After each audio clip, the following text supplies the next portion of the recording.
Well, you can turn to Genesis chapter 26. Genesis chapter 26. We will be considering verses 12 through 33, not quite to the end of the chapter. This is one of those unfortunate chapter breaks where it's really not in the best place. So we'll be looking at verses 12 through 33. The title of the message today, I don't often get a chance to alliterate, but I've done so today. So, Jared, the blessing. So the blessing: realized, recognized, reaffirmed, and relayed. Realized, recognized, reaffirmed, and relayed. And that basically just takes us right through the passage. So what I would like to do is just to begin with prayer and then to read the text, and we'll begin at that point. So let's pray.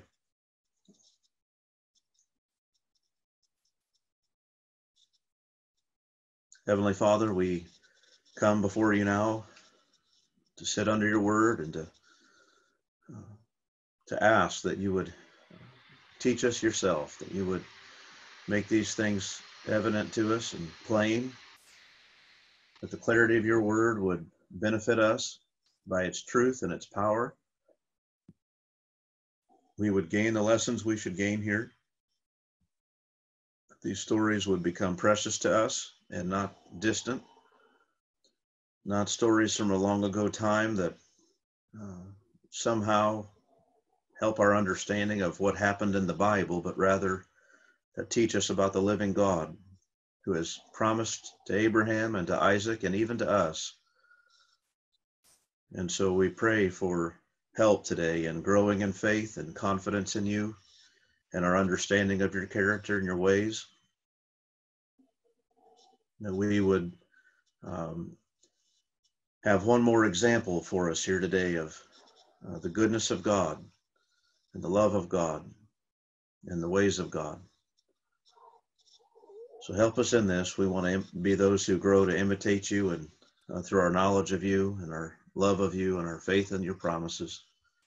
We know this could be for us if you answer our prayer. It could be a true and lasting step in that direction. So help us, equip us today. We pray these things in the glorious name of Christ. Amen. Well, beginning then in verse 12. And Isaac sowed in that land and reaped in the same year 100-fold. The Lord blessed him, and the man became rich and gained more and more until he became very wealthy. He had possessions of flocks and herds and many servants, so that the Philistines envied him. Now the Philistines had stopped and filled with earth all the wells that his father's servants had dug in the days of Abraham his father. And Abimelech said to Isaac, "Go away from us, for you are much mightier than we." So Isaac departed from there and encamped in the valley of Gerar and settled there. And Isaac dug again the wells of water that had been dug in the days of Abraham his father, which the Philistines had stopped after the death of Abraham. And he gave them the names that his father had given them. But when Isaac's servants dug in the valley and found there a well of spring water, the herdsmen of Gerar quarreled with Isaac's herdsmen, saying, "The water is ours." So he called the name of the well Esek, because they contended with him. Then they dug another well, and they quarreled over that also, so he called its name Sitnah. And he moved from there and dug another well, and they did not quarrel over it, so he called its name Rehoboth, saying, "For now the Lord has made room for us, and we shall be fruitful in the land." From there he went up to Beersheba, and the Lord appeared to him the same night and said, "I am the God of Abraham your father. Fear not, for I am with you and will bless you and multiply your offspring for my servant Abraham's sake." So he built an altar there and called upon the name of the Lord and pitched his tent there. And there Isaac's servants dug a well. When Abimelech went to him from Gerar with Ahuzah his advisor and Phicol the commander of his army, Isaac said to him, "Why have you come to me, seeing that you hate me and have sent me away from you?" And they said, "We see plainly that the Lord has been with you." So we said, "Let there be a sworn pact between us, between you and us, and let us make a covenant with you, that you will do us no harm, just as we have not touched you and have done to you nothing but good, and have sent you away in peace. You are now the blessed of the Lord." So he made them a feast, and they ate and drank. In the morning they rose early and exchanged oaths. And Isaac sent them on their way, and they departed from him in peace. That same day Isaac's servants came and told him about the well that they had dug, and said to him, "We have found water." He called it Sheba. Therefore the name of the city is Beersheba to this day. When Esau was 40 years old, we'll stop there at the end of verse 33. The next verse begins a new section. So this is the material we'll go over today. Let me give you a brief outline of the message and what kind of the way we'll proceed. For the most part, it'll be straightforward through the text, but there are some headings that might be helpful. The first thing I want to do is to give a brief review of the material in the beginning of the chapter from last week, verses 1 through 11. Then we will consider verses 12 through 16. You may have that already as a paragraph marker in your own Bible, where Isaac is blessed by God and expelled by Abimelech. There we see the blessing is realized, that God is blessing him, and we see it recognized that he's doing so well. So we see that in verses 12 through 16. Then verses 17 through 22, where Isaac continues to be unfairly treated by the people of Gerar. Even at a distance from them, he moves out and he's still treated badly by them. There again, he's enjoying a blessing in some measure. It's the recognition of that blessing that is causing problems for him by the other people. They recognize that he's doing so well and they don't like it, so they continue to persecute him in some way. Then in verses 23 through 25, the Lord appears to Isaac and addresses his fears with a promise. And here we find the blessing is reaffirmed, and he's given that by God, that God means to continue to do him good. And then in verses 26 through 33, Abimelech seeks Isaac for a treaty of blessing and of peace, finally recognizing it really is God's hand mightily upon Isaac, and he seeks to be at peace with Isaac. And in that, according to promise, the blessing is not only realized and recognized and reaffirmed, but finally then relayed on then even to Abimelech, because God says he will bless those who bless Abraham and who bless Isaac. And so now that he is seeking a blessing and peace and terms in this way, Abimelech himself will receive some form of blessing for all this. And then the last thing I want to do is just to draw some conclusions and make a few applications. So again, pretty much going right through the text, but these are the headings I've given it. Now, the first two sections of the new material, the blessing is realized and recognized, as I've said. The next section, it's reaffirmed. And then the last section, 26 to 33, it is relayed to others as well. So let's just begin then and review briefly what we found in verses 1 through 11 from last week. Remember first the comparison that we are invited to make between Isaac and Abraham and the similar events in their lives. You remember in chapter 26, verse 1, now there was a famine in the land besides the former famine that was in the days of Abraham. So we're explicitly, reminded of this famine that Abraham went through. We're encouraged to think back about how Abraham handled that and the events that surrounded it. And we're told, now this is a different famine. This is a famine in Isaac's time. It's not the same famine, but now he has to go through a famine in the land. And so we're invited to make these comparisons. And that happens all the way through. I mean, we're not just told that he went to some place. We're told he went to Gerar, which is one of the places Abraham went at one point, not when there was a famine, but when he was fearful for his life. He went there after he got back from war, from the ambush and things against the four kings from the east. He he was fearful for his life. He felt like this was not a good place to be, and he went off to Gerar. There he met a man named Abimelech, who was king of the Philistines. Isaac meets a man similarly named. They both give this wife-sister lie, out of their fear. It's differently motivated for each of them at this instance, but it's very similar. Isaac is motivated by fear that people will see the attractiveness of his wife here and take her. That was true of Abraham in Egypt.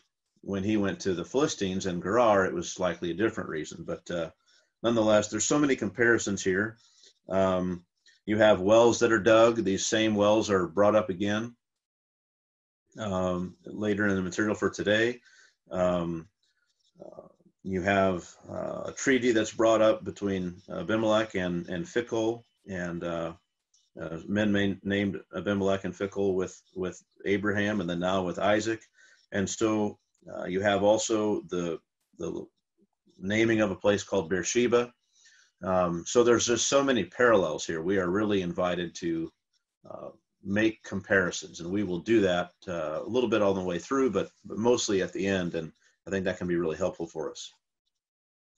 Also remember the way that the Lord appeared to Isaac in these early verses, to keep him from going to Egypt, which was a mistake that Abraham had made. Verse 2, and the Lord appeared to him and said, do not go down to Egypt, dwell in the land of which I shall tell you, sojourn in this land, and I will be with you and will bless you, for to you and to your offspring I will give all these lands.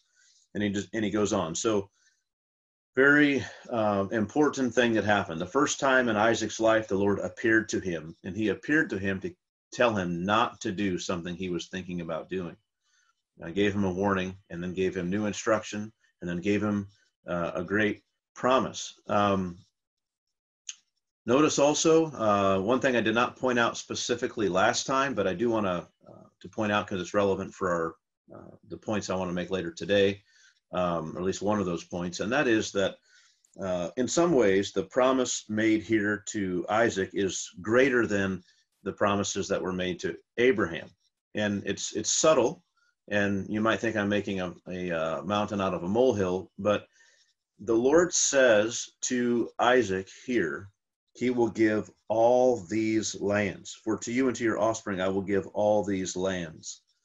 And it was never worded that way to Abraham. He was just told, I'll give you this land. But now we're told, I will give you all these lands, plural. So maybe it's a little bit more expansive than he had promised to Abraham.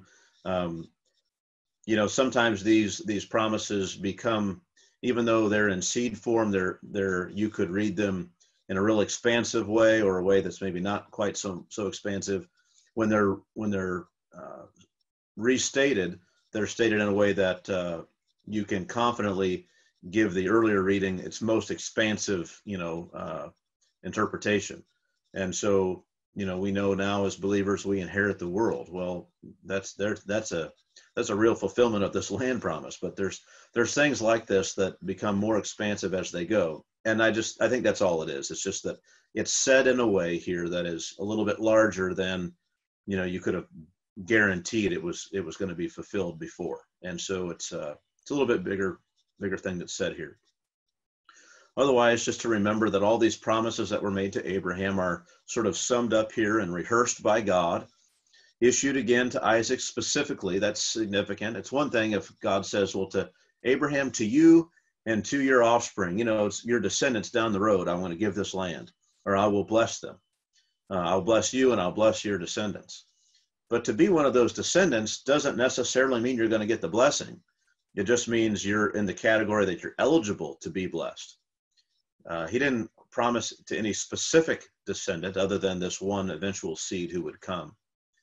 And so for Isaac now to be issued these promises by God, now God looks at Isaac and says, and to you and to your descendants, I will give this land and I will give this blessing. And so it's a big thing for Isaac. He's been personally assured that God means to bless him and to give him a place in this land.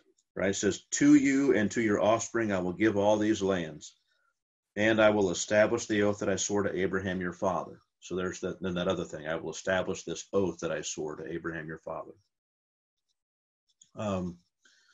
So God grounds all of this upon God's own truthfulness. Hey, I swore an oath, remember.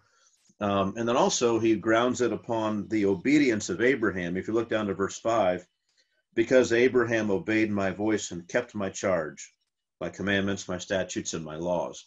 We considered that a bit last time. I don't want to get into all of that for sure, but just to remember that it was the relationship that Abraham has with God, in which Abraham grew to obey God out of true confidence in the Lord's good character and ability, that this is said. You know, God looks back at Abraham and says, that guy believed me and he acted on what I said and he obeyed me. And because he did that, these things are certain and sure to pass. And so when we look at Abraham's life, it's one not where he obeyed God perfectly, he didn't, but he grew to the place where out of true confidence and faith in God's character and God's ability to do what he said, he grew to the place where he had such confidence in God, he would obey God no matter what. Even if he was commanded to offer his only son whom he loved, he would continue to trust God and have confidence in God. And so that's the point to be made there. Remember also that like his father Abraham, so also Isaac often failed immediately after receiving some word from God, not yet being in a place where they were fully confident and believing as they would later become. That was Abraham's life. And so we find Isaac also, he fails in a very similar way in these next verses. He also, he lies about his wife, and he does it out of fear for his own protection and puts his wife at great risk. And then he's caught, Abraham was caught because God intervened. Isaac is caught because this man Abimelech just happens to observe some things that he realizes he's been lied to. So, but remember also that despite his failure, God's blessing is upon him to protect him just as he promised. We read, this is amazing. I mean, he had lied to Abimelech and to all the people about his wife and put them at great risk of incurring sin and guilt before God and being punished in some way by God. They have experienced that before with Abraham. So you would think Abimelech would kick him out, say, get out of here. We don't, or there'd be some consequence. But instead, verse 11, so Abimelech warned all the people, saying, whoever touches this man or his wife shall surely be put to death. So he's given a royal edict to protect him. And this demonstrates again the hand of God, that despite Isaac's failures, God was in fact going to protect him and preserve him. And God wanted him here. And if he would stay, God was in fact going to bless him. He need not fear the people's, hostility. He might have to endure it, but he need not fear it. God would protect him. And there's given this, again, this royal edict by the leader, the king in Gerar, who threatens everyone with death if they were to touch in some way, to bring harm in any way to Isaac or to Rebekah. So that's the review. Now then, the blessing realized and recognized in verses 12 through 16. Look at what we have here. Isaac sowed in that land and reaped in the same year 100-fold. The Lord blessed him. Now he sowed and he reaped. That sounds a little bit strange because to us, I think probably if we're paying attention, because he is said to be, be a tent dweller. They had flocks and things, and we don't ever read about Abraham as a farmer. We don't read about Esau or Jacob as farmers. Everything we know about these men was that they traveled around living in tents, going from place to place. It seems odd that they would sow and reap. But we have, so this is the only patriarch about whom this is said. I will say that in my study of it, it doesn't seem to be entirely an uncommon practice for those who live in this sort of camping lifestyle. They typically go to a place and stay there for, 3 to 6 months anyway before they move on. So you've got a growing season in there, depending on where you are. Also, this is one of the rare times, notice this, in chapter 26, verse 1, it says that Isaac went to Gerar, to Abimelech, king of the Philistines. So he went to the place. And then in verse 6, so Isaac settled in Gerar. So in this instance, in these few months that have transpired, he's living in the city. Even though in general, Abraham, Isaac, and Jacob lived outside the cities and that sort of a thing and traveled around. For this period of time, he actually was in a city. He was in Gerar. And from within Gerar, he goes out to the immediate fields immediately surrounding it, and he's allowed to be there. Somehow he's either rented the field or something like that, and he sows his crop and he reaps in the same year, and he reaps 100-fold. This is incredible because there's a famine on. And you might remember in Jesus in Matthew 13, verse 8, he tells this parable about sowing seed or about seed. And he says some, is 30, 60, or 100-fold. And so, Jesus, when he speaks about, as a farmer, you might yield 30-fold one year. And it's like, it's not really a great year, but, it's okay. It's not famine, that's for sure. 30-fold. Some 60. Well, that's pretty good. And then some 100. Well, that's amazing. You've got 100-fold harvest. And this is, that's kind of the high end. But that's definitely not what you get in a famine. I mean, in a famine, you'd be tickled if you got 30. Well, Isaac, in the middle of a famine, he gets 100-fold. No need to go to Egypt to escape the famine. I mean, you just stay right where you are. The Lord was able to bless him in the midst of this. This is incredible, 100-fold. And so you see just what, you're led to make the same conclusion that Moses tells us here. The Lord blessed him. The Lord blessed him. And then we look at verse 13. We see that not only the Lord blessed him and kept on blessing him. It says, and the man became rich and gained more and more until he became very wealthy. So he wasn't just there for the time when he harvested 100-fold and then that's it and he moves on. He harvests 100-fold that same year, and he hangs around for a while, living in Gerar. And what happens? Well, he becomes rich while he's there, and he stays there a little while longer, and he gains more and more until he becomes very wealthy. So we're not told exactly how long he's lived in Gerar. But it got to the place in verse 14, he had possessions of flocks and herds and many servants, so that the Philistines envied him. Now, I want to stop for a second and just make this point. You remember Abraham, he himself we could talk about Abraham the same way. He had possessions of flocks and herds and many servants. I mean, he had a lot. And Abraham's dead now. We read that in this section. And Isaac was his sole heir. And so you might say, well, part of the increase was, he arrived at Gerar with tons of stuff. But I don't think that's the case. It doesn't sound like that. It sounds like Isaac came without much. He had he had some servants, he had people with him and things, and he was doing well, but, the famine was on. He comes here, and he doesn't seem to be arriving with this massive amount of people and things. Rather, that's something that happened while he was in Gerar because the Lord was blessing him. So I think it's likely what this tells us is make a point on something that happened before. When Abraham, as he was sending his other sons away from the concubines, I think likely those other gifts that he was sending away, it says he sent gifts with them, were probably pretty sizable. And there wasn't a whole lot left for Isaac. I mean, he wasn't left with nothing, but there wasn't a lot left for him other than the blessing which would pass down, that Abraham's offspring would be named through Isaac, not through another. So just to say, Abraham, I think, did pretty well, probably, by his other sons. He sent them away with real gifts. So that's just a point to be made. There didn't seem to be this massive amount that Isaac had as an inheritance. Now, so he prospers, and it gets to the place in verse 14. He had possessions of flocks and herds and many servants, so that the Philistines envied him. So we see jealousy is sparked here.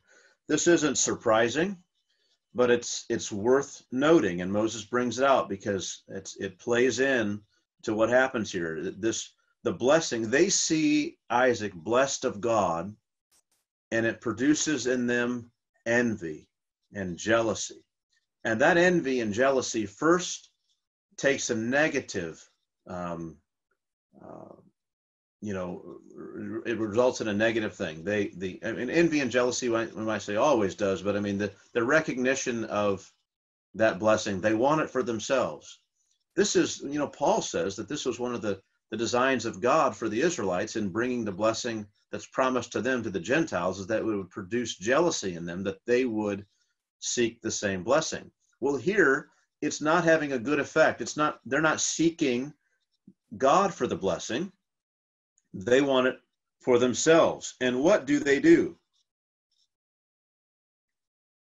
Well, this is what they felt, envy and jealousy. And then verse 15, I don't think necessarily describes their response to Isaac living in the land, but rather explains their motives and their posture towards, there's a famine on, they're in a place that's not quite as affected as some other places, though it's still bad. And because resources are scarce, other people might be coming through to the land to try to live there. And they don't want all these extra people. And so what do? As a preventative measure, they go and take these wells that had been dug by Abraham, and they just fill them in with dirt. They don't have enough people to go out there and keep everybody from, from taking advantage of these wells. So they just go and fill them in with dirt. And they don't want all these people there. Now the Philistines, it says in verse 15, had stopped and filled with earth all the wells that his father's servants had dug in the days of Abraham, his father. What a thing. They recognized the incredible prosperity of Isaac. They were jealous of it. They were threatened by it. And their posture, at least to him, but probably in general, had been to prevent this sort of thing from happening, to make sure that people who would, come in and not have maybe legal rights to the wells that existed already, would not have, any access to wells that had been dug just outside of town by Abraham. And so when Abraham died, they filled in these wells. We read that specifically in verse 18. And Isaac dug again the wells of water that had been dug in the days of Abraham his father, which the Philistines had stopped after the death of Abraham. So they had given Abraham permission, and so long as Abraham was alive, he may come back, and we're not at liberty to, stop these wells. But the moment they get word that Abraham dies, okay, fill them, guys. We're not going to deal with this again. And then here Isaac comes, and he's doing so well.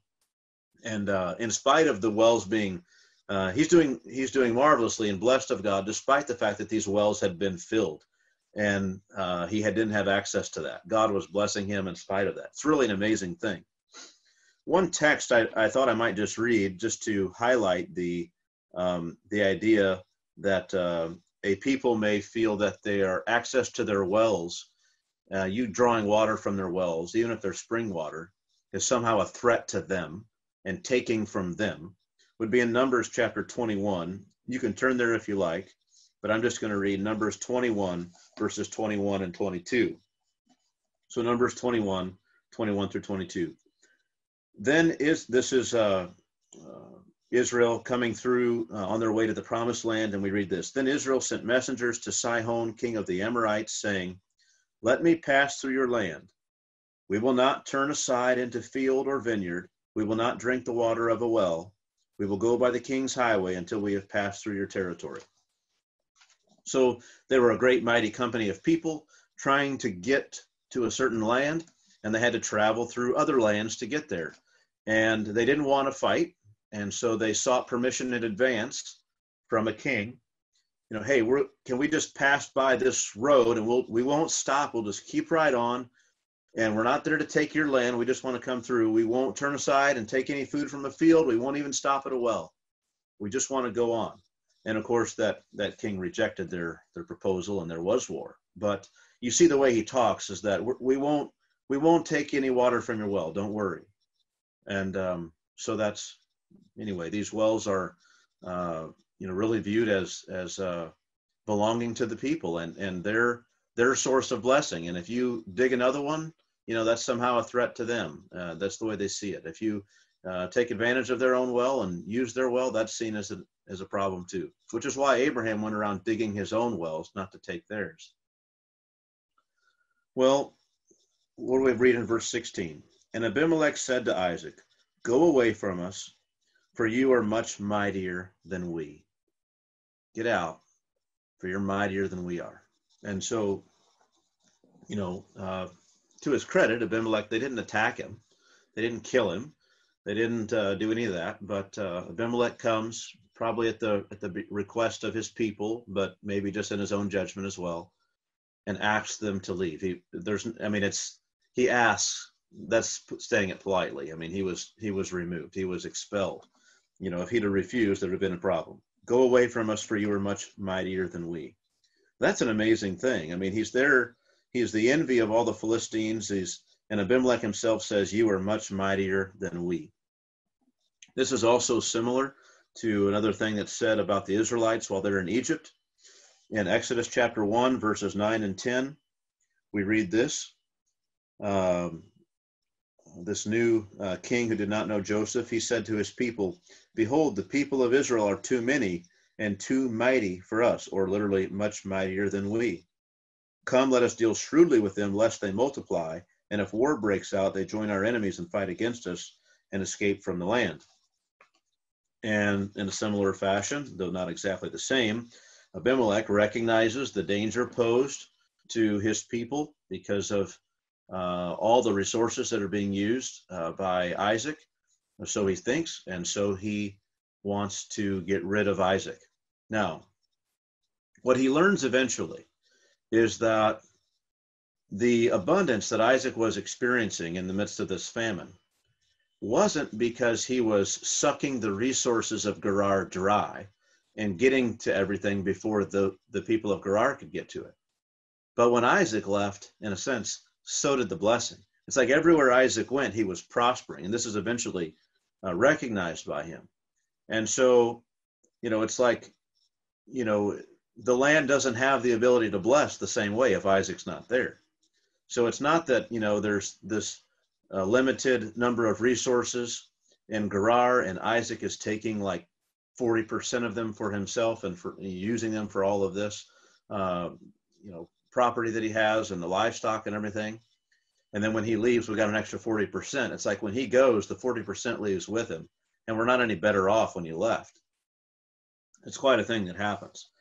But this is their first response. They recognize that he is blessed, and they want it, and they seek to take it from him and to kick him out so they can have what he has. So that's the first response. It's realized by Isaac. He experiences the blessing, and it's recognized by others. Now, the next section, when we find it's realized by Isaac and it's recognized by others. Let's look at verses 17 through 22 and consider what we find there. So first of all, in verse 17, we find a change of scenery. Isaac leaves the very prosperous location he had been in before in Gerar, and now he goes to the nearby valley. He doesn't go far, right? So Isaac departed from there and encamped in the valley of Gerar and settled there. So he left town and he went, to the place where Abraham had been. Essentially, when we read that, where he goes to the same place that Abraham, his father, had been when he was outside of Gerar, living in the valley, nearby, but not in the town. And so he leaves. He leaves the city and settles there in the valley.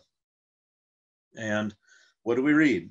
Verse 18, and Isaac dug again the wells of water that had been dug in the days of Abraham, his father, which the Philistines had stopped after the death of Abraham.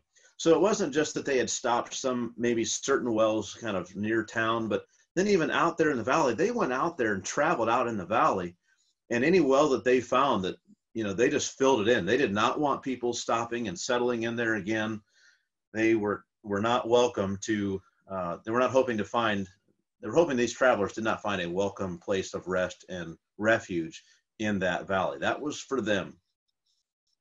And they didn't need anyone else prospering there. They didn't want that. They viewed that as a threat. Now, Isaac, what does he do? He goes, he finds these wells and redigs them. Let me just say a word about this idea of the wells. Sometimes out there you dig a cistern. You make a cistern for the water runoff to be stored. So that when it rains, the few times a year there that it does rain, the water kind of all collects in an area, sort of an underground pool you make there. And that's a well. It's considered to be a well. Other times you find a underground source of water. You dig down and you find a spring, and these are wells. The word we have here used for wells is most often, it's kind of used both ways, but we'll see that some of these wells that he's been redigging are cisterns to begin with. And I think we know that because of what says in verse 19. But when Isaac's servants dug in the valley and found there a well of spring water, the herdsmen of Gerar quarreled. So this is a specific type of well that is found later. It's a well of spring water. So I think these initial wells that he is redigging are cisterns, very likely. So he goes and Abraham has really done a good job of making really good use of the land that's out there, and then the Lord provided enough rainfall that these cisterns had just been full during his times. He was able to use them.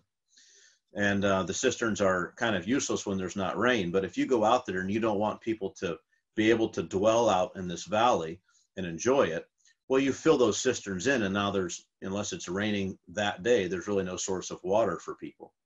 So you make it inhospitable. Well, Isaac goes out, and either from memory or because just the hand of God is upon him to read the land and know where the best places for cisterns are, he goes and he redigs the same wells that his father Abraham had dug. I think it's very likely he remembers specifically where these were, which would be a challenge. But I think he remembers where they were because he gives them the same name that his father Abraham had given them. So he goes and he renames, or he gives them the same name.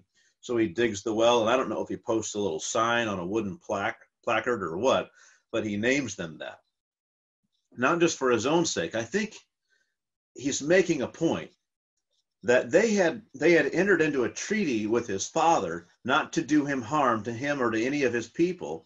And now his son is out there in this, in that valley, and he's redigging the same exact wells, and he's naming them the same, so that he's kind of saying, I have a right to this well.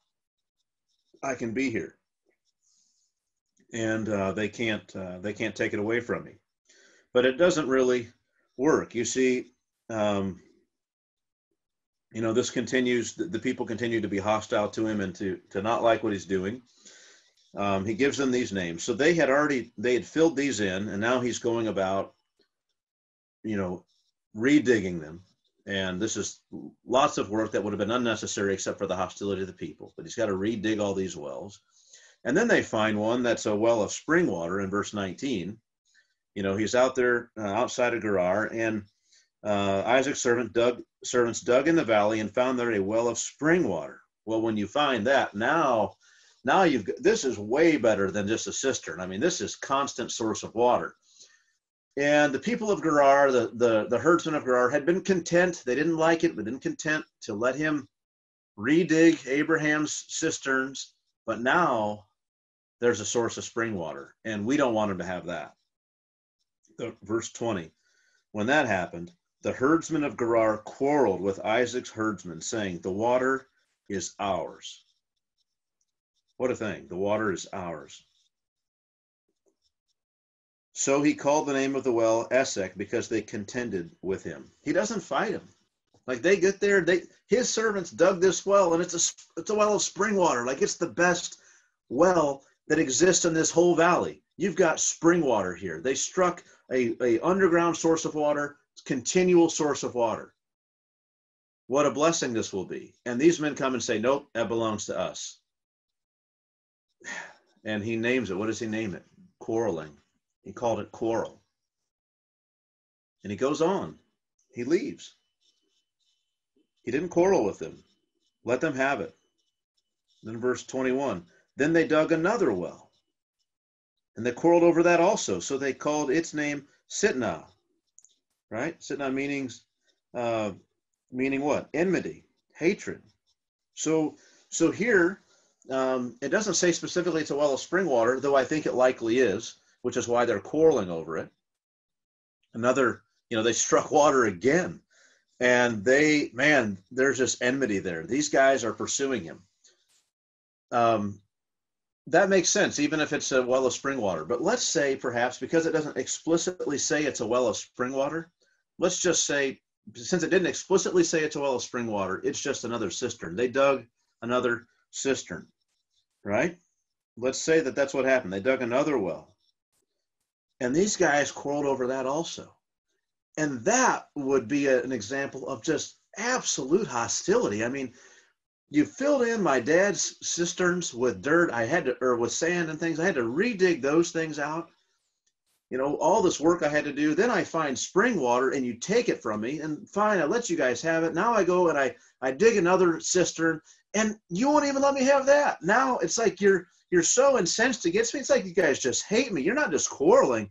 This is hatred. I'm going further and further away from you people, and now I don't even have a well of spring water, and you won't even let me have this. You argue and fight with me over this. So it's like the more the people see Isaac blessed, the more they want to take what's his. The more he finds, good luck, the more they think he's taking all the good stuff. And they just want to take it. And the longer this goes on, the more their hatred grows, such that now they won't even let him have a cistern out in the middle of the valley, farther away than anything else he's had. They won't let him have it. It's incredible. I think the hostility was felt. It was grievous. It was unmistakable. He names the well hatred, hostility, enmity. This is what he's experiencing. It's not good. And you can imagine if every time they take something from him, it doesn't yield as many benefits to them as it did to him, how much more jealous they are, how much more envious, how much more they just are stirred up against him. And this is the kind of thing that was going on. And so, again, it's very grievous. Now we come to verse 22. And he moved on from there and dug another well. And they did not quarrel over it. So finally, he's gotten far enough away that they're just going to let him be. They feel like, well, they hear, he dug another well out there. Like, well, where did he dig it? And they say where it was, and think, wow, that's far enough out. Just let him go. Like he's not bothering us there. We can't just chase him forever. And so he's gone far enough. Let him be. And so he recognizes this. He moved from there and dug another well, again, as it says, and they did not quarrel over it. So he called its name Rehoboth, right? Meaning what? Broad places. We've got room now. We've got space. And he called it that, saying, for now the Lord has made room for us, and we shall be fruitful in the land. Now, I think two things are revealed to us in this statement, at least two. First of all, we see the confidence of Isaac in the blessing of God. He is, how far out is he now? Well, let's say this. He is at least, he's some distance away for sure. The next location he goes to when he continues on this, outward journey from Gerar is Beersheba, which is about 20 miles away from Gerar. So he's not 20 miles away from their town, but he's, is he further than halfway? I don't know. He's out there. He's far enough away that, it's ridiculous that they had been pursuing him this far. And he comes here and he finally says, okay, now we've got room. And then he goes on to Beersheba a little bit later. So, but what he does, he's got this confidence in God. He recalls the promise of God to be fruitful in the land. Notice he says, for now the Lord has made room for us, and we shall be fruitful in the land. That's something God had promised him before. You'll be fruitful in the land. So it's like God has finally given us a place here. He said he'd give us this land. He'd give me all these lands. I don't have all that, but at least I've got this part here. And now now that I've got somewhere, we can begin to be fruitful. And so he's thinking about what God had promised. But also, I think there's an indication of some fear here, potentially, in that he says, for now, the Lord has made room for us. Meaning like, well, at least right now, I don't know how long this will last, but we've got some place where we can settle down a little bit and begin to be fruitful. I may be reading too much into that. That might not be there in that verse that same way. He might just be saying, now God has done this, and he's rejoicing in it. But I really think it's there because of what we read in verse 23. When the next section begins, in verse 24, the Lord appeared to him the same night and said, I am the God of Abraham, your father, fear not. So he's afraid. There's some fear here. And it's not hard to imagine what he's afraid of. I mean, they've been chasing him down, taking things from him and arguing and quarreling with him about everything that he does since he left. And so he's a bit fearful. How long is this going to last? When are they going to show up again? And how angry are they going to be this time? And what's going to happen? Are they going to come with armed men? What's going to happen? So there's some fear, I think, a little bit. Both he's confident that, God has these purposes for him, but yet he's not fully confident. He's a little bit hesitant about what might happen, a little fearful. And just like God did to Abraham, God wants to encourage him in the faith and show him that he's trustworthy and give him confidence to trust God more. And so God shows up. In verses 23 through 25, we find that the blessing is reaffirmed. It's not just realized to some measure and recognized by others, but here it's reaffirmed to him by God. Notice what he says, verse 23. From there he went up to Beersheba, and the Lord appeared to him the same night. So he gets there in that very night when he arrives and says, I am the God of Abraham your father. Fear not, for I am with you and will bless you and multiply your offspring for my servant Abraham's sake. So he built an altar there and called upon the name of the Lord and pitched his tent there, and there Isaac's servants dug a well. Now it may be that he was in this place where he had this well, Rehoboth, and saying, okay, now we've got room. And that was fine. But then when he left there and went to another place, to Beersheba, it's another place. And even though it is 20 miles away, he's fearful of now, what's going to happen now? What's going to happen to me now? And God says, hey, don't be afraid. So either way, he's fearful here, and he's wrestling with his confidence in God. And God comes to him and says, I am the God of Abraham, your father. The first thing that God does is, when he appears to him here, is to remind him of his faithfulness to Abraham and the promises to Abraham and all of his history with Abraham. I am the God of your father, Abraham. And don't miss that. Don't be afraid. For I am also, he says, with you. I am with you and will bless you and multiply your offspring for my servant Abraham's sake. He doesn't say I will give you offspring. I will multiply your offspring. Again, Isaac already had two boys, Jacob and Esau. We're not reading about them here. It's not their story. It's not their part just yet in this chapter. But they will be multiplied. God's going to bless them. Fear not, for I am with you and will bless you and multiply your offspring for my servant Abraham's sake. Don't miss that. For my servant Abraham's sake. For the sake of Abraham, I will do this. I've promised him these things. He obeyed me. He followed through. He grew in faith. He gave me glory. He obeyed when I commanded him. I swore an oath to him, and for his sake, I will do these things for you. Don't worry. I'm continuing in my word to Abraham. Don't be afraid. So again, it says, don't be afraid. He says, why not? Because I am with you. I will bless you. I will multiply your offspring. Three things for my servant Abraham's sake. So I am with you. I will bless you, and I will multiply your offspring. So again, kind of a summary of things he'd been promised before. And God just reminds him of this and reaffirms his intention and his word to him about all of this. Now,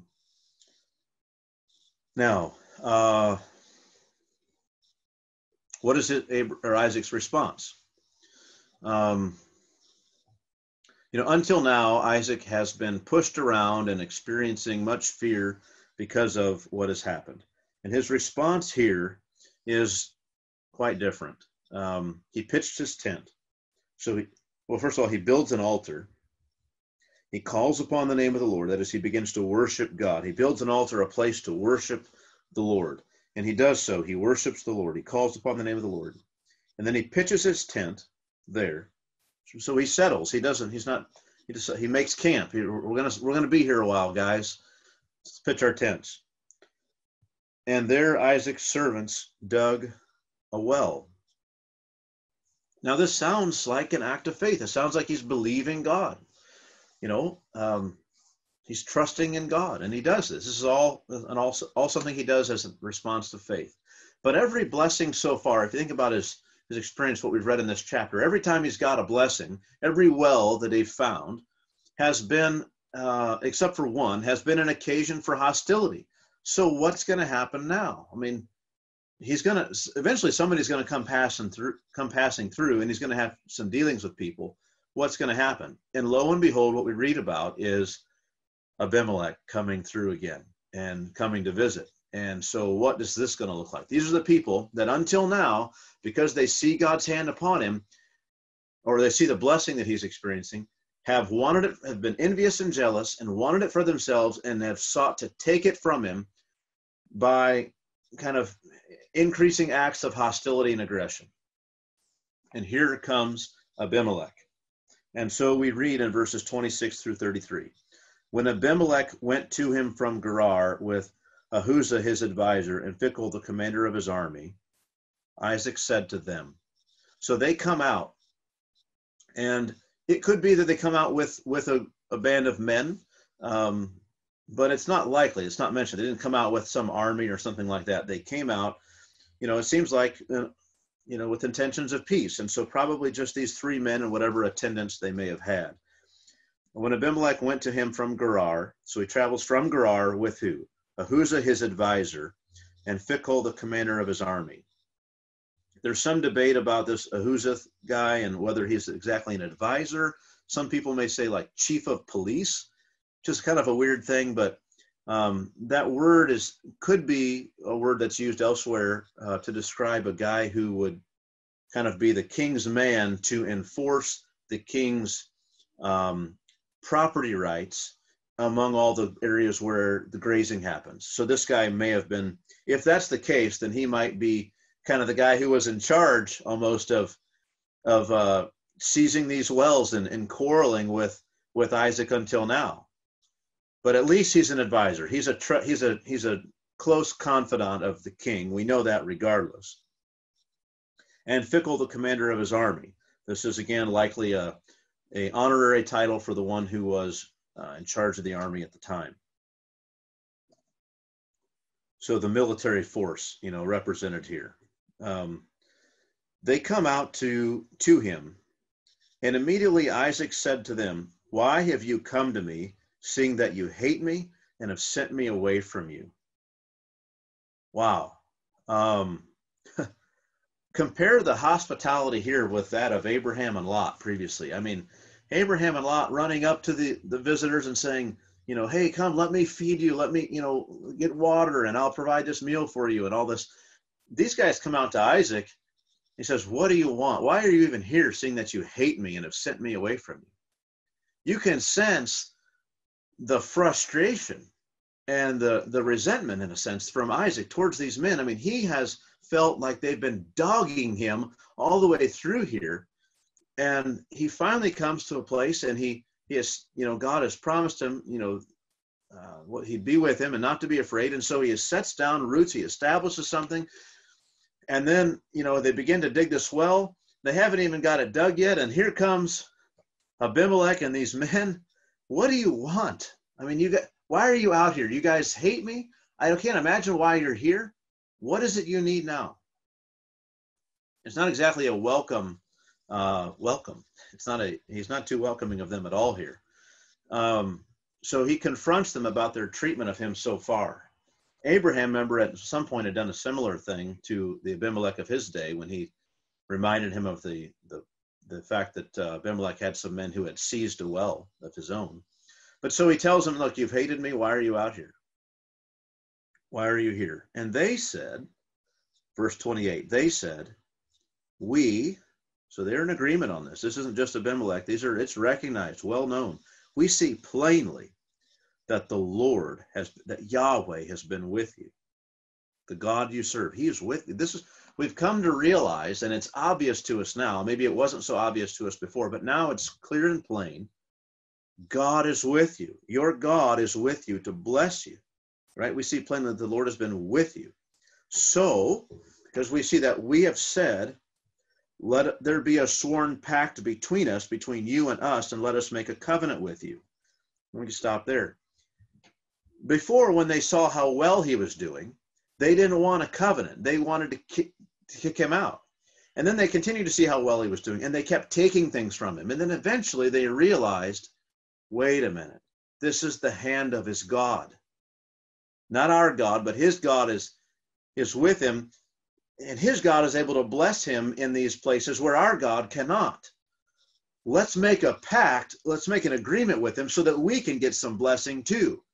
He's blessed by his God, who's more powerful than our God, or more able to bless in these times of famine. We want to get this blessing too.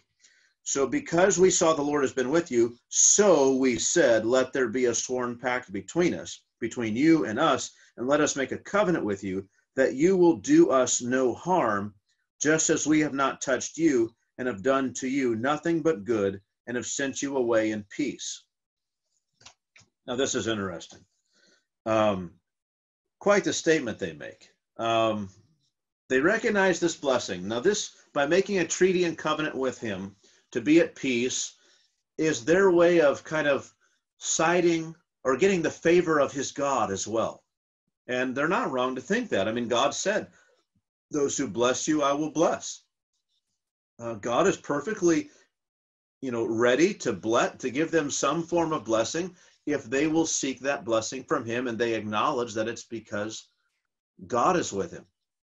I mean, if they begin to be blessed now, they're going to have to give credit to Yahweh, not to their gods, but to Yahweh as the one who truly brought blessing. That's just clear. So by their own statements here. And so they're seeking this. They say that you will do us no harm, just as we have not touched you and have done to you nothing but good, and have sent you away in peace. You are now the blessed of the Lord. They recognize that treaty they had with Abraham, I mean, Abraham's dead now, but if they want the blessing of God, of Yahweh, they need to come to Isaac and make a treaty with him, because he is now the blessed of the Lord. Now, earlier we read from Moses that after Abraham died, God blessed Isaac. But now, and then we read from God that God would bless him. And we've read some about the blessing in narrative form. We've heard it described in the way he was finding wells and these sort of things. And we've heard it reiterated again by God, I will bless you. But now we see it attested to. There's a testimony of this pagan king who said, your God is with you, blessing you. You are the blessed of the Lord. What a thing. But it's amazing how Abimelech describes their behavior toward Isaac so far. He says that you will do us no harm, verse 29, just as we have not touched you and have done to you nothing but good and have sent you away in peace. What in the world? They certainly didn't touch him. There was that edict that Abimelech issued. They didn't harm him. But they didn't send him away in peace. Get away from us, for you're much mightier than we. He leaves to the valley, and you guys had filled in all these wells. He starts digging them out. He finds spring water, and you guys take it from him. You didn't send him away in peace. Not at all. Isaac doesn't quarrel with him about that point at this point, which is a bit interesting because Abraham did quarrel with Abimelech about whether there had really been, the status quo was going to be allowed to pass as the way that things should move forward in peace. But Isaac doesn't do that. He's a kind of different kind of man than his father Abraham was. They recognize here that he's blessed of God, and they're just really they're coming here seeking this blessing for themselves in some way, and that's why they want peace between them. And so his poor treatment of them until then is kind of glossed over. Now then in verse 30, so he made them a feast, and they ate and drank. He made them a feast, and they ate and drank. I want to just look at one proverb here real quick. This will be particularly relevant for the kids who have been working through Proverbs, but for all of us, let's find it here. Looks like I might have wrote down the wrong reference. Unfortunately, some of you might want to look it up, but when a man's way pleases the Lord, he makes even his enemies to be at peace with him. I have Proverbs 16:9 written, but that's not right. And I don't know how I wrote it down wrong. But that's the proverb. We could look it up later just to have it out there in front of us. But so you find an example of that. Some of you, I hope that proverb sounds familiar to you because I've read it a number of times in preparation here, but I don't know why I wrote the reference down wrong. But anyway, so when a man's ways please the Lord, even he makes even his enemies to be at peace with them. And you see that here. Just an example of this truth that here Isaac, he's following the Lord, he's honoring God, and what happens? Here these men who are his enemies, they are at peace with him. He's not responded in kind to them this whole time. He's just they've wronged him, and he's just gone on his way, trusting God, looking for God to provide a place for him, to provide him room to prosper in the land, and God has done that. And so this is an example here of his ways pleasing the Lord and his enemies being at peace with him as a result. Now, verse 31. Again, so in verse 30, he made them a feast and they ate and drank. In the morning, so they sleep through the night, I guess. Wonder if you had any of your servants making sure they weren't seeking to do you harm while you slept. I'm not sure how that would work. But anyway, in verse 31, in the morning they rose early and exchanged oaths. So they did make this covenant and swear these oaths. And Isaac sent them on their way, and they departed from him in peace. For real this time. You know, before when they sent Isaac away, when they sent him away, they say, oh, we did it in peace. But they didn't. But now when Isaac sends them away, they came seeking peace, and he sent them away in peace. He did what they didn't do. He did it in reality, sent them away in peace. Now verse 32. That same day, Isaac's servants came and told him about the well that they had dug and said to him, we found water. Meaning, like, we didn't dig a cistern for water to flow into. We dug down and found water. We got a spring again. Look what we found. It's wonderful.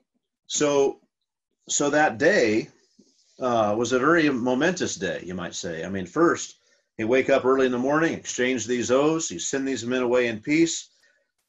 And then later on in the day, your servants come and they say, we found a well of spring water.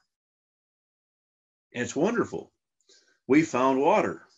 And he called it Sheba. Therefore, the name of the city is Beersheba to this day.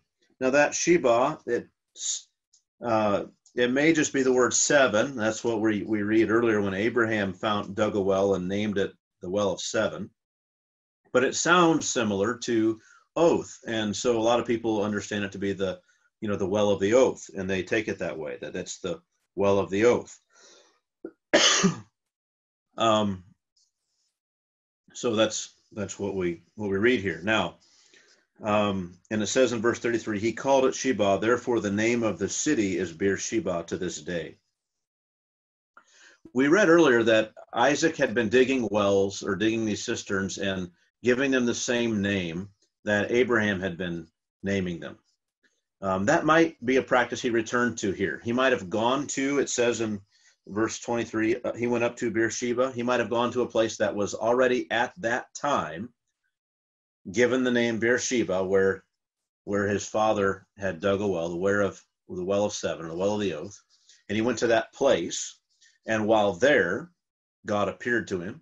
And while there, he began to, seek to dig some wells again, and he pitched his tent. And while there, Abimelech came out to him. well, at a place that was the same place that Abraham had made an oath with the previous Abimelech. That's very, very possible. And so he renames the well because it's freshly dug. Maybe there was this well over here that Abraham dug that was just a cistern, but this well has got spring water, and he calls this one Beersheba, giving it the same name that his father Abraham had given a well in that area.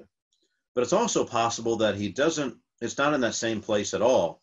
You know, a lot of times in Genesis, a place is given a name at the beginning of a story that it doesn't gain until the end. And then it'll tell us the name of that place is such and such, and it's been called that until this day. And so it's telling the people that the place you know as Beersheba is the place that this happened. It's where the well was. That detail is lacking in the earlier story about when Abraham named a well Beersheba. We're not told, and so it bears that name until this day. And so it's possible that what Abraham did is he dug a cistern at this place, and he named it Well of the Oath, or Well of Seven, because where he had given the 7 animals as part of his oath and his intention of goodwill and kindness towards Abimelech. And then similarly, then Isaac, when he makes an oath, and all this happens with Abimelech, he gives it the same name as, you know, again, naming this well that in the same location where he made an oath, he names it. And it's doing something similar that his father done that was at a totally different location. We know no matter what, it was a different well, but it's a totally different location. And that well became a place where there was a city, because there's a spring there now, so it's a place where people would congregate and want to dwell nearby. It became a city, and that city still bears the same name, Beersheba. So I think that's probably what's happening there. He called it Sheba, therefore the name of the city is Beersheba to this day. It's a different place than Abraham. It's at least a different well, but it's probably even a different place than Abraham had built his well.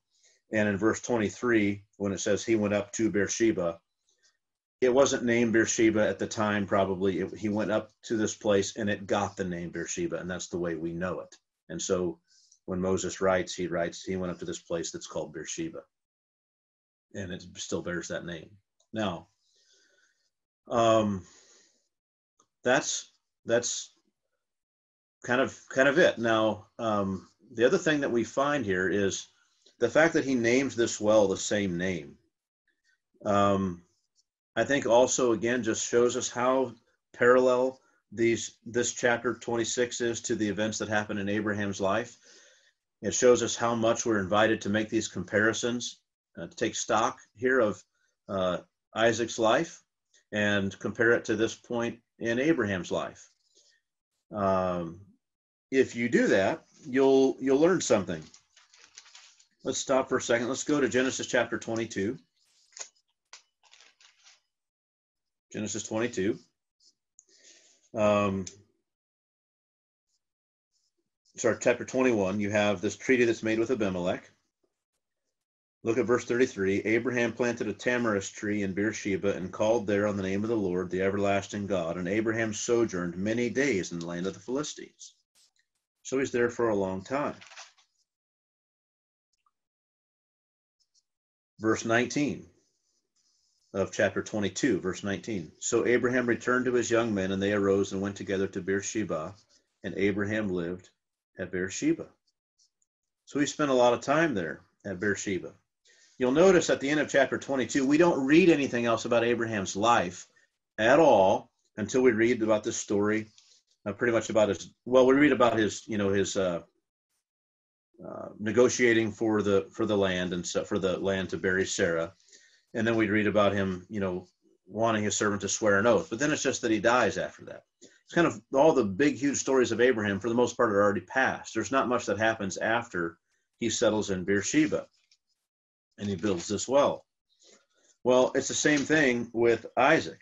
I mean, here Isaac is, at the end of chapter 26, he's there in Beersheba, and he names the well, and he settles there. And that's kind of it. The next thing you read about is him, he's going to decide which son to bless. He sends Jacob off. And then we read about later about him dying, and that's the end of it. And so it's kind of like, okay, so at this point, what do I know about Abraham? What do I know about Isaac? Let's compare these men. And as you do, I think there's some things, some conclusions we can draw as we take stock of his life. And it's kind of an invitation again to just to do that very thing, to sit back and say, what kind of man was Isaac? God's dealt with him. He's brought him to this point. This is kind of when things were pretty much done for Abraham, and it's pretty much done for Isaac. So what do we learn about him? So it's kind of an opportunity again to rehearse what we know about him, about what God's dealings have been with him, and to draw some lessons. So I want to do that now. Just the last section of the message to just make some conclusions and some applications. First of all, the first thing I want to say is that the promise of God made to Abraham and to Isaac appears at this stage maybe more secure than ever. If you look at it, I mean, he's got a place now that ends up becoming a city, but he's got a fresh source of water. He's got a treaty with the nearest people, and they recognize God's hand upon him, and they are wanting benefits from their relationship with Isaac and his relationship to God. They're seeking that blessing. That's amazing. That is wonderful. That sounds so good. That's the kind of thing that's supposed to be happening. God is bringing this about. It's wonderful. It's working as well as ever, it seems, now, right now at this stage. That's the beginning of something wonderful, it seems. And this is very encouraging on one level. We see God's promises working out. But in another sense, we got to be careful, because there's no straight line from this stage where it just kind of keeps getting better and better until the full promises of fulfillment. I mean, remember, the people, his descendants, we're going to read about Jacob and Esau here in just a little bit, and it's not good. The people are still going to have to go down to Egypt. They're going to have to become slaves for 400 years. They're going to have to wander in the desert. They're going to have to fight many battles and wars. There's going to be good kings and bad kings. They're going to be exiled from the land and punished severely by God and do all sorts of kinds of things. And then eventually, over 1,000 years later, we're going to finally find this one descendant who brings the blessing about. And even then, it won't come in full form. It just will finally come in substance, though much will be later even still. And we're still waiting for many things. So it's not just this straight line to fulfillment. There's lots of hardships that'll come. So even though it's encouraging, really encouraging and faith building for Isaac to experience so much blessing from God, so many of the things God has promised him, and these dealings of God are in fact meant to demonstrate his ability and his faithfulness to bring his people into security and into the blessing that he's promised them, even in the midst of opposite circumstances. It's not as though it's just, easy sailing, smooth sailing from here on out. It's not that way. So what lesson should we draw? Well, it's encouraging in that, again, just as I say, this demonstrates to us God's ability and God's faithfulness to take his people who have trusted in him and to provide them with security and blessing, even in the midst when everything around them is famine, when people are opposed to them, God provides for them and protects them. This is an encouraging thing for us. It's to build the faith of Isaac. It's to build the faith of all who read these stories and lay hold on God's promises to them, that God is able, even in the midst of negative circumstances, of opposite circumstances, to bring you everything that he's promised to bring you. Like, you don't need to fear. Just like God told Isaac, don't fear. I'm going to be with you. And he was with him, and he blessed him. And his arch enemies, the Philistines, led by Abimelech, came out to him, not to cause a problem. What do you want? That you've hated me, you've sent me from you. Now what? We recognize God's with you, and we want some of this blessing. We want to be at peace with you. We recognize all that God's doing in your life, and we want some of that. What a change, what a difference this has made. So this is wonderful. So the promise of God that he made to Abraham and to Isaac appears more secure than ever, and this is wonderfully encouraging. Well, what other encouraging conclusion can we draw? I can say this: God's promises will be fulfilled to his people and will be fulfilled in history despite the frailty of his people.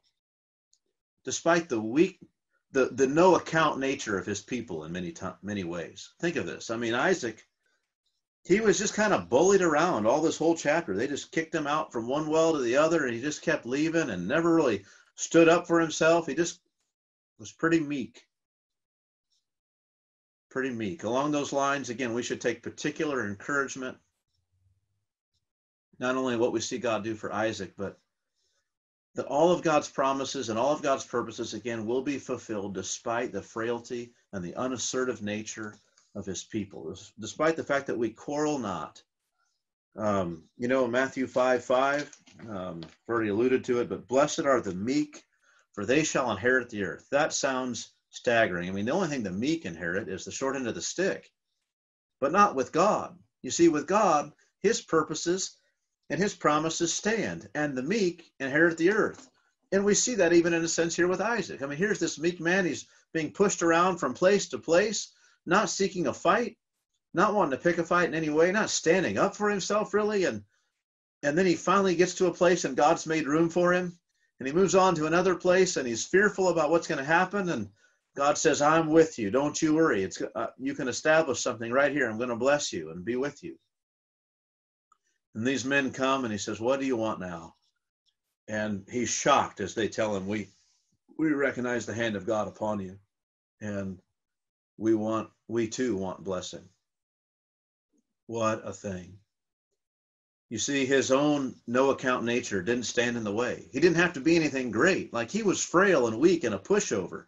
He was timid Isaac. And yet, man, look what God has done. God has established something. I mean, people are coming to him and saying, God is with you. We want this blessing. Abraham never had that in that way. Not in this way. He was told that he was a mighty prince of God, but people weren't coming to Abraham to get this blessing the way that they're doing it now for Isaac. And Isaac didn't have to fight for it. God just provided it for him. This is what God did. It's wonderful. It reminds me a bit of something Peter says in 1 Peter chapter 2. You can turn with me there if you like. 1 Peter chapter 2.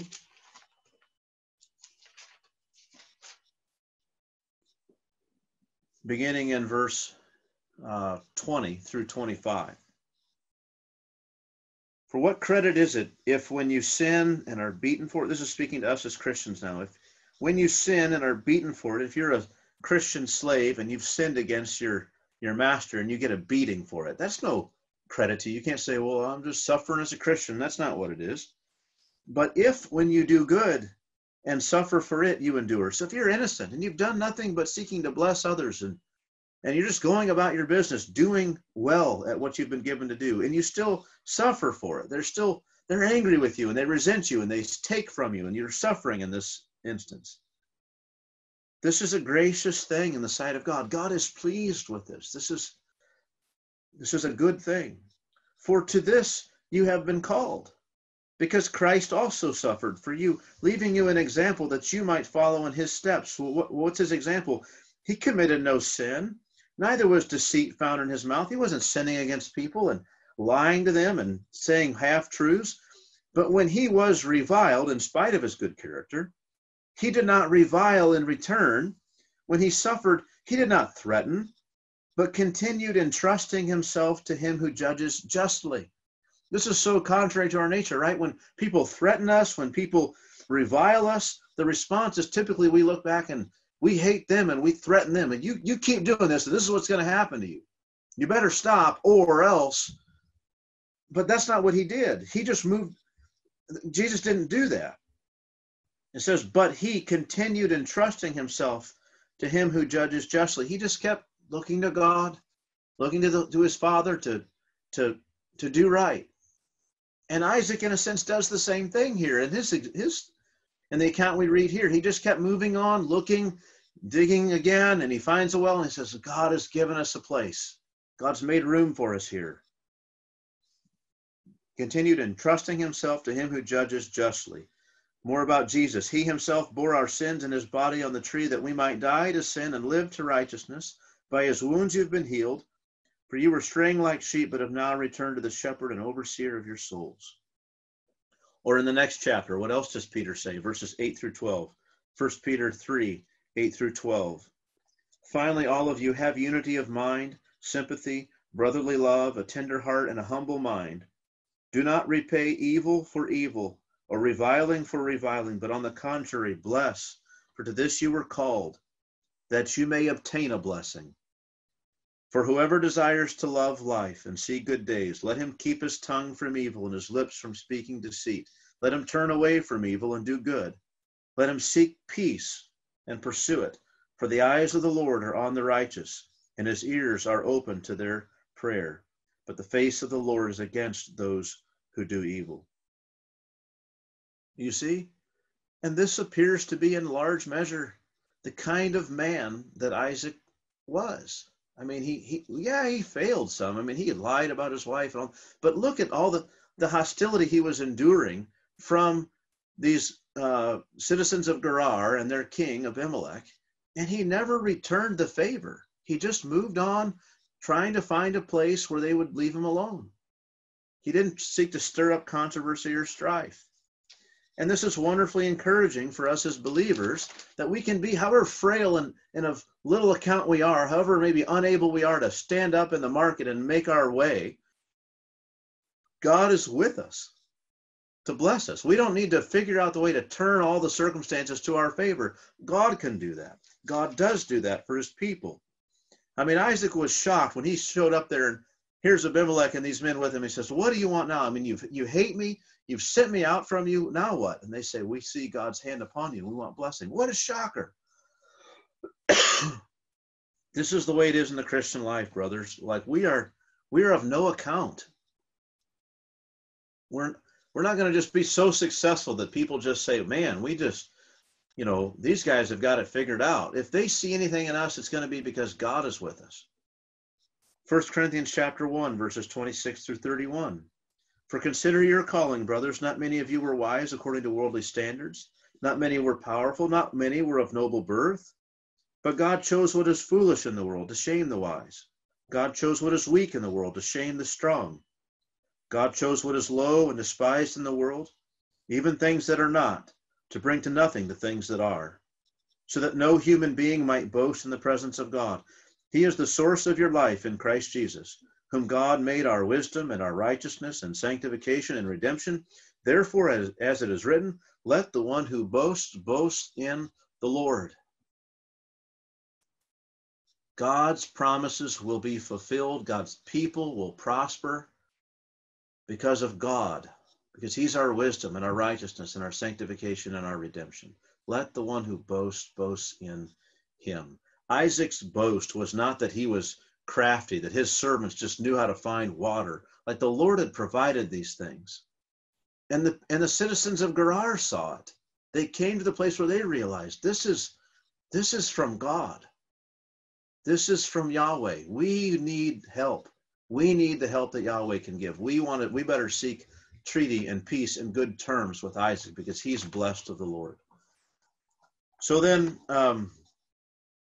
two things to say in closing. One, I want to read Psalm 37. I think Psalm 37 in its entirety is a really good commentary on what happened to Isaac in this story that we've read. It's not about Isaac and the story, but there are so many similarities. It's really good. This is a Psalm of David, but let me read this, and you'll just pay careful attention, keep attuned for some of the parallels, and I think it will be very obvious to you. Fret not yourself because of evildoers. Be not envious of wrongdoers, for they will soon fade like the grass and wither like the green herb. Trust in the Lord and do good. Dwell in the land and befriend faithfulness. Delight yourself in the Lord, and he will give you the desires of your heart. Commit your way to the Lord. Trust in him, and he will act. He will bring forth your righteousness as the light, and your justice as the noonday. Be still before the Lord, and wait patiently for him. Fret not yourself over the one who prospers in his way, over the man who carries out evil devices. Refrain from anger, and forsake wrath. Fret not yourself, it tends only to evil. For the evildoers shall be cut off, but those who wait for the Lord shall inherit the land. In just a little while, the wicked will be no more. Though you look carefully at his place, he will not be there. But the meek shall inherit the land and delight themselves in abundant peace. The wicked plots against the righteous and gnashes his teeth at him, but the Lord laughs at the wicked, for he sees that his day is coming. The wicked draw the sword and bend their bows to bring down the poor and needy, to slay those whose way is upright. Their sword shall enter their own heart, and their bows shall be broken. Better is the little that the righteous has than the abundance of the wicked. For the arms of the wicked shall be broken, but the Lord upholds the righteous. The Lord knows the days of the blameless, and their heritage will remain forever. They are not put to shame in evil times. In the days of famine, they have abundance.